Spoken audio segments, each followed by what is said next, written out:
Yesterday, December 7th, 1941, a date which will live in infamy.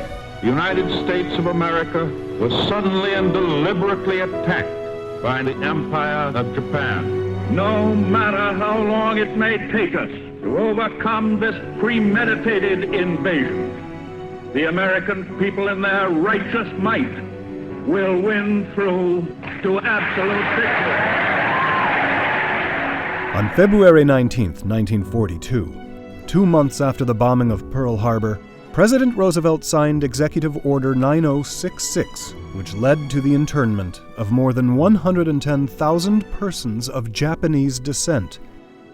Within the racially integrated Temple Street neighborhood of Los Angeles, Belmont High School student Ralph Lazo, who was of Mexican-Irish descent, watched in horror as his Japanese-American friends and their families frantically sold their belongings to prepare for their forced confinement in government internment camps. 17-year-old Lazo, so angered by this unspeakable act, made a bold decision and voluntarily joined his friends at Manzanar. This teenager's act of courage and loyalty was relatively unknown until Milken Educator Award recipient Shannon Garrison and her students at Solano Avenue Elementary School in Los Angeles turned his story into an Unsung Heroes performance project for the Lowell Milken Center in Fort Scott, Kansas. This internment is immoral. It is wrong for you all to be here. As long as you guys are here, I'll be here too. This is where I'm supposed to be. One of the most amazing parts about project-based learning is that you get out of the classroom.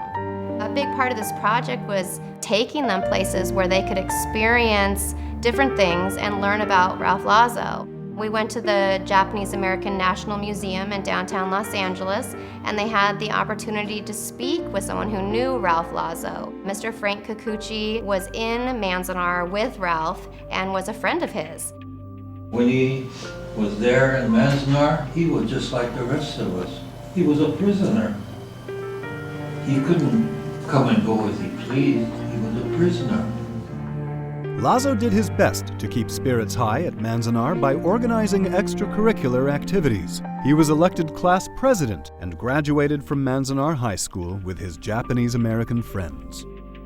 We also had the opportunity to go to Manzanar National Historic Site, and that was really a moving experience, especially since we had met Mr. Kikuchi and he had told us so much about it, and he was really the one who encouraged us to go. It's nice to visit places and actually experience what it is instead of just reading it out of a book. In August of 1944, Ralph Lazo was drafted and sent to the Philippines to serve in the U.S. Army.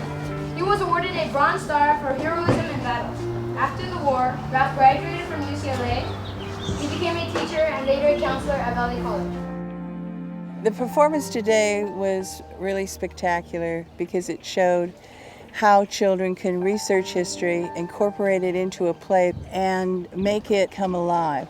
I hope that every one of these students today will think of themselves sometime in their life when they're called upon, where they will take on the responsibility to help other people, even if it results in some personal sacrifice. I want my kids to have heroes. It gives them an example, someone that they can live up to, that they can become.